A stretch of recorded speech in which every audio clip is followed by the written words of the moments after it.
Welcome back guys.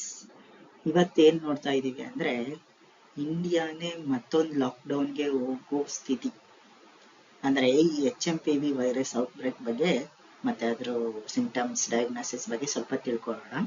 ಈ HMPV virus, human ಮೆಟಾನ್ಯೂಮೋ virus ಅನ್ನೋದು ಚೈನಾದಲ್ಲಿ ತುಂಬಾನೇ ಔಟ್ಬ್ರೇಕ್ ನ ಕಾಸ್ ಮಾಡಿದೆ. ಲೈಕ್ ಕೊರೋನಾ ತರ ತುಂಬಾ ಸಿವಿಯರ್ ಕೇಸಸ್ ಆಗಿದಾವೆ. ಬಟ್ ಇಂಡಿಯಾದಲ್ಲಿ ಆ ತರ ಯಾವುದೇ ಕೇಸಸ್ ಕಂಡು ಬಂದಿಲ್ಲ. ಹೇಳೋ ಪ್ರಕಾರ ಒಂದೋ ಎರಡೋ ಕೇಸಸ್ ಕಂಡು ಬಂದಿದಾವೆ ಅಂತ ಹೇಳ್ತಾರೆ. ಬಟ್ ಅದು ಅಷ್ಟೊಂದು ಸೀರಿಯಸ್ ಇರಲಿಲ್ಲ ಅಂತ ನಮ್ ಗೌರ್ಮೆಂಟ್ ಬಿಟ್ಕೊಟ್ಟಿರೋ ಸತ್ಯ. ಅದೆಷ್ಟು ನಿಜನೋ ಎಷ್ಟು ಸುಳ್ಳೋ ಗೊತ್ತಿಲ್ಲ. ಈ ವೈರಸ್ಗಳ ಬಗ್ಗೆ ಅಂದ್ರೆ ಇದೊಂಥರ ಮಾಫಿಯಾನೇ ಆಗೋಗ್ಬಿಟ್ಟಿದೆ. ಯಾವ ರೀತಿ ಅಂದ್ರೆ ಈ ಫಾರ್ಮಾ ಇಂಡಸ್ಟ್ರಿಗಳು ಇವೆಲ್ಲ ಏನ್ ಮಾಡ್ತವೆ ಅಂದ್ರೆ ಕೆಲವೊಂದು ವೈರಸ್ಗಳನ್ನ ಅವರೇ ಡೆವಲಪ್ ಮಾಡಿ ಔಟ್ಬ್ರೇಕ್ ಮಾಡ್ತಾರೆ, ರಿಲೀಸ್ ಮಾಡ್ತಾರೆ. ಮತ್ತೆ ಅವರೇ ಆಂಟಿಡೋಟ್ ನ ಕಂಡುಹಿಡಿತಾರೆ, ಆಂಟಿಬಯೋಟಿಕ್ಸ್ ನ ಕಂಡುಹಿಡಿತಾರೆ. ಇದರಿಂದ ದುಡ್ಡು ಮಾಡ್ಕೋತಾರೆ. ಎಷ್ಟು ಸತ್ಯನೋ ಎಷ್ಟು ನಿಜನೋ ಗೊತ್ತಿಲ್ಲ. ಬಟ್ ನೋಡ, ನಮ್ ಟಾಪಿಕ್ ಬರೋಣ. HMPV virus, human metapneumovirus. Next, ಈ HMPV ವೈರಸ್ ಅಂದ್ರೆ ಏನು? ಇದು ಒಂದು ಕಾಮನ್ ಆಗಿ ಬರುವಂತ ವೈರಸ್.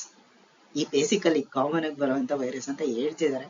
ಇದೆಷ್ಟು ಸಿವಿಯರ್ ಏನು ಅಂತ ಇನ್ನು ಮುಂದಿನ ದಿನಗಳಲ್ಲಿ ನೋಡ್ಬೇಕು. ನಂಗೂ ಅಷ್ಟೊಂದು ಇನ್ಫಾರ್ಮೇಶನ್ ಸಿಕ್ಕಿಲ್ಲ. ಇದು ಬಂದ್ಬಿಟ್ಟು ಕಾಮನ್ ಆಗಿ ಕೋಲ್ಡ್, ಫೀವರ್, ಸ್ನೀಸಿಂಗ್ ಈ ತರ ನಮ್ ಬಾಡಿಗೆ ಅಟ್ಯಾಕ್ ಆಗುತ್ತೆ. ಇದು ಮೇನ್ಲಿ ಬಂದ್ಬಿಟ್ಟು ರೆಸ್ಪಿರೇಟರಿ ಟ್ರ್ಯಾಕ್ಗೆ ಅಟ್ಯಾಕ್ ಆಗುತ್ತೆ. ಇದರಲ್ಲಿ ಅಷ್ಟೊಂದು ಸೀರಿಯಸ್ ಇಲ್ನೆಸ್ ಅಂತ ಹೇಳಿದ್ರೆ majorly childrens and adults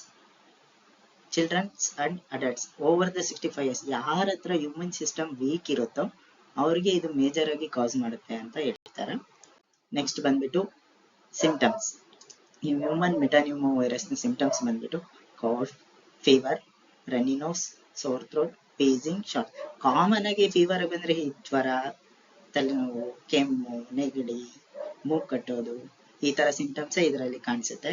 but ನೀವು ಯಾವಾಗ ಸಿವಿಯರ್ ಆಗುತ್ತೋ ಅವಾಗ ನೀವು ಅರ್ಥ ಮಾಡ್ಕೋಬೇಕಾಗುತ್ತೆ. ಇದು ಹೇಗೆ ಒಬ್ಬರಿಂದ ಒಬ್ರಿಗೆ ಕಾಸ್ ಆಗುತ್ತೆ ಅಂದ್ರೆ ಕೆಮ್ಮೋದ್ರ ಮುಖಾಂತರ ಆಗಿರ್ಬೋದು, ಸೀನೋದ್ರ ಮುಖಾಂತರ, hugging, kissing, shaking hands, infected persons ಜೊತೆ ಈ ತರ ಎಲ್ಲ ಶೇರ್ ಮಾಡೋದ್ರಿಂದ ಇದು ಒಬ್ಬರಿಂದ ಒಬ್ಬರಿಗೆ ಕಾಸ್ ಆಗ್ಬಹುದು. ನೆಕ್ಸ್ಟ್ ಬಂದ್ಬಿಟ್ಟು ರಿಸ್ಕ್ ಫ್ಯಾಕ್ಟರ್ಸ್. ಇದರಲ್ಲಿ ಇರೋದು ಏನೇನ್ ರಿಸ್ಕ್ ಫ್ಯಾಕ್ಟರ್ಸ್ ಅಂದ್ರೆ ಮೇಜರ್ ಆಗಿದೆ ಅಂತ ತಿಳ್ಕೊಳ್ತಾ ಹೋಗೋಣ. ಹೈಯರ್ ರಿಸ್ಕ್ ಅಂದ್ರೆ ಇದರಲ್ಲಿ 5 years ಕೆಳಗಡೆ ಇರುವಂತ ಚಿಲ್ಡ್ರನ್ಸ್ ಮತ್ತೆ ಓವರ್ ಎಬೋವ್ 65 ಇರುವಂತ ಅಡಲ್ಟ್ಸ್. ಇವರೇ ಯಾಕೆ ಅಂದ್ರೆ ಇವರಲ್ಲಿ ಇಮ್ಯೂನ್ ಸಿಸ್ಟಮ್ ವೀಕ್ ಆಗಿರುತ್ತೆ. ಯಾವಾಗ ನಮ್ಮ ಬಾಡಿಲಿ ಇಮ್ಯೂನ್ ಸಿಸ್ಟಮ್ ವೀಕ್ ಆಗಿರುತ್ತೆ, ಅದು ಚಿಕ್ಕ ವೈರಸ್ ಆಗ್ಲಿ ದೊಡ್ಡ ವೈರಸ್ ಆಗ್ಲಿ ಅದು ಬಂದು ಅಟ್ಯಾಕ್ ಮಾಡಿದೆ ಅಂದ್ರೆ ನಮ್ಮ ಇಮ್ಯೂನ್ ಸಿಸ್ಟಮ್ ಅದ್ರ ಬಗ್ಗೆ ಹೋರಾಡಕ್ ಆಗಲ್ಲ ಅದ್ರ ಮೇಲೆ. ಹಾಗಾಗಿ ಇದು ವೈರಸ್ ಅಲ್ಲೇ ಉಳ್ಕೊಳ್ಳುತ್ತೆ, ಸಿವಿಯರ್ ಆಗಿ ಕಾಸ್ ಆಗುತ್ತೆ. ನೆಕ್ಸ್ಟ್ ಬಂದ್ಬಿಟ್ಟು ಈ ಹ್ಯೂಮನ್ ಮೆಟಾನ್ಯೂಮೋ ವೈರಸ್ ಏನೇನ್ ಕಾಂಪ್ಲಿಕೇಶನ್ಸ್ ನ ಕಾಸ್ ಮಾಡುತ್ತೆ ಅಂತ ಹೇಳಿದ್ರೆ, ಇದು ನಮ್ಮ ಬಾಡಿಲಿ ಅಟ್ಯಾಕ್ ಆಗ್ಬಿಟ್ಟು 5 to 6 days ಅಲ್ಲಿ ಸಿಂಪ್ಟಮ್ಸ್ ನ ಕಾಸ್ ಮಾಡುತ್ತೆ ಜಾಸ್ತಿ. ಅದು ಬಂದ್ಬಿಟ್ಟು ಕನ್ವರ್ಟ್ ಆಗ್ತಾ ಹೋಗುತ್ತೆ ಬೇರೆ ಡಿಸೀಸ್ಗೂ. ಲೈಕ್ ಬ್ರಾಂಕೈಟಿಸ್ ಆಗಿರ್ಬೋದು, ನ್ಯೂಮೋನಿಯಾ ಆಗಿರ್ಬೋದು, ಅಸ್ತಮಾ ಆಗಿರ್ಬೋದು. ಈ ತರ ಎಕ್ಸ್ಟ್ರಾ ಡಿಸೀಸಸ್ ಬರೋ ಚಾನ್ಸಸ್ ಇರುತ್ತೆ ನಿಮ್ಗೆ.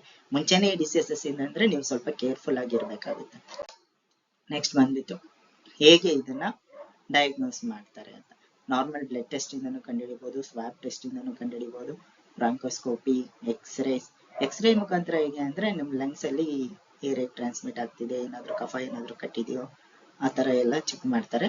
ಬ್ಲಡ್ ಅಲ್ಲಿ ಬಂದ್ಬಿಟ್ಟು ಬ್ಲಡ್ ಟೆಸ್ಟ್ ಮಾಡಿದಾಗ ಎಕ್ಸ್ಟ್ರಾ ಯಾವ್ದಾದ್ರು ವೈರಸ್, ಬ್ಯಾಕ್ಟೀರಿಯಾ ಏನಾದ್ರು ಇದೆಯಾ ಅಂತ ಚೆಕ್ ಮಾಡಿ ಹೇಳ್ಬಹುದು. ನೆಕ್ಸ್ಟ್ ಬಂದ್ಬಿಟ್ಟು ಇದ್ರ ಬಗ್ಗೆ ಏನದು ಸ್ವಲ್ಪ ಹೇಗ್ ಟ್ರೀಟ್ ಮಾಡ್ತಾರೆ ಅಂತ. ಬೇಸಿಕಲಿ ಇದನ್ನ ಬಂದ್ಬಿಟ್ಟು ಜನರಲ್ ಸಿಂಪ್ಟಮ್ಸ್ ಗೆ ಟ್ರೀಟ್ ಮಾಡ್ತಾರೆ. ಪರ್ಟಿಕ್ಯುಲರ್ ವೈರಸ್ಗೆ ಅಂತ ಆಂಟಿಬಯೋಟಿಕ್ ಯಾವುದು ಕಂಡುಹಿಡಿದಿಲ್ಲ.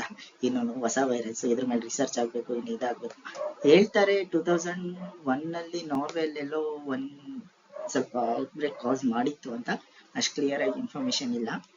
ಬಟ್ ಇದಕ್ಕೆ ಬಂದ್ಬಿಟ್ಟು ಆಕ್ಸಿಜನ್ ಥೆರಪಿ, IV ಫ್ಲೂಯಿಡ್ಸ್ ಈ ತರ ಎಲ್ಲ ಹಾಕಿ ಸಿಂಪ್ಟಮ್ಸ್ ನ ಮ್ಯಾನೇಜ್ ಮಾಡ್ತಾರೆ. ಬಟ್ ಇದು ಕಂಪ್ಲೀಟ್ಲಿ ಕ್ಯೂರಬಲ್ ಅಥವಾ ಏನು ಕರೋನಾ ತರ ಔಟ್ಬ್ರೇಕೋ ಏನೋ ಇನ್ನೂ ಅಷ್ಟೊಂದು ಇನ್ಫಾರ್ಮೇಶನ್ ಗೊತ್ತಿಲ್ಲ, ಹೊಸ ವೈರಸ್ ಆಗಿರೋದ್ರಿಂದ. ಅಂದ್ರೆ ಸಿಂಪ್ಟಮ್ಸ್ ಎಲ್ಲ ಬಂದ್ಬಿಟ್ಟು ಕೊರೋನಾ ತರನೇ ಇದೆ, ಆದ್ರೆ ಅಷ್ಟು ಸಿವಿಯರ್ ಇಲ್ಲ ಅಂತ ಹೇಳ್ತಾರೆ. ನೆಕ್ಸ್ಟ್ ಬಂದ್ಬಿಟ್ಟು ಇದು ಇನ್ಫೆಕ್ಷನ್, ಯಾವ ರೀತಿ ಇನ್ಫೆಕ್ಷಿಯಸ್ ಡಿಸೀಸ್ ಇದು ಅಂತ ಹೇಳೋದು, ಹೇಗೆ ಇದನ್ನ ಪ್ರಿವೆಂಟ್ ಮಾಡಬಹುದು ಅಂತ. ನಾರ್ಮಲ್ ಆಗಿ ಕೊರೋನಾ ಟೈಮಲ್ಲಿ ಏನೇನ್ ಮಾಡ್ತಾ ಇದ್ರು, ಅದರಿಂದನೇ ಇದು ಸಹ ಪ್ರಿವೆಂಟ್ ಮಾಡ್ಬೋದು. ಫ್ರೀಕ್ವೆಂಟ್ ಆಗಿ ಹ್ಯಾಂಡ್ ವಾಶ್ ಮಾಡೋದು, ಸ್ಯಾನಿಟೈಸ್ ಯೂಸ್ ಮಾಡೋದು, ಮಾಸ್ಕ್ ಹಾಕೊಳ್ಳೋದು, ಈ ತರದ್ರಿಂದ ಎಲ್ಲ ನಾವು ಇದನ್ನ ಪ್ರಿವೆಂಟ್ ಮಾಡ್ಬೋದು. ನೆಕ್ಸ್ಟ್ ಬಂದ್ಬಿಟ್ಟು ಇದು ಯಾವಾಗ ಹೆಲ್ತ್ ಕೇರ್ ಪ್ರೊವೈಡರ್ಸ್ನ ನಾವು ಕನ್ಸಲ್ಟ್ ಮಾಡಬೇಕು ಅಂತ. ವೆನ್ ಎವರ್ ನೀವು ಸಿವಿಯರ್ ಆಗಿ ಇಲ್ನೆಸ್ ಆಗುತ್ತೆ, ಅಂದ್ರೆ ಜ್ವರ ಒಂದು 3-4 ಡೇಸ್ಗಿಂತ ಜಾಸ್ತಿ ಇದೆ, ಉಸಿರಾಟದ ತೊಂದರೆ ಆಗ್ತಿದೆ, ತುಂಬಾ ಸ್ನೀಸಿಂಗು ಕಾಫು ಆಗ್ತಾ ಇದೆ ಅಂದ್ರೆ ನೀವು ಕಂಪಲ್ಸರಿ ಹೆಲ್ತ್ ಕೇರ್ ಅನ್ನ ಪ್ರೊವೈಡರ್ಸ್ನ ಕನ್ಸಲ್ಟ್ ಮಾಡಬೇಕು, ಡಾಕ್ಟರ್ಸ್ನ ಕನ್ಸಲ್ಟ್ ಮಾಡಬೇಕು. ಮೇಜರ್ಲಿ ಇದು ಚೈಲ್ಡ್ಗೆ ಮತ್ತೆ ಅಡಲ್ಟ್ಸ್ಗೆ ಇಮ್ಯೂನ್ ಸಿಸ್ಟಮ್ ವೀಕ್ ಇರೋರಿಗೆ ಕಾಸ್ ಆಗುತ್ತೆ ಅಂತ ಹೇಳೋದ್ರಿಂದ ಸ್ವಲ್ಪ ಮಕ್ಕಳು ಮತ್ತೆ ಅಡಲ್ಟ್ ಪೀಪಲ್ಸ್ಗಳು ಇದ್ರ ಬಗ್ಗೆ ಕೇರ್ ತಗೊಂಡು ಇದನ್ನ ಮಾಡಬೇಕಾಗುತ್ತೆ. ಇದಿಷ್ಟು ಬಂದ್ಬಿಟ್ಟು HMPV ವೈರಸ್ ಬಗ್ಗೆ.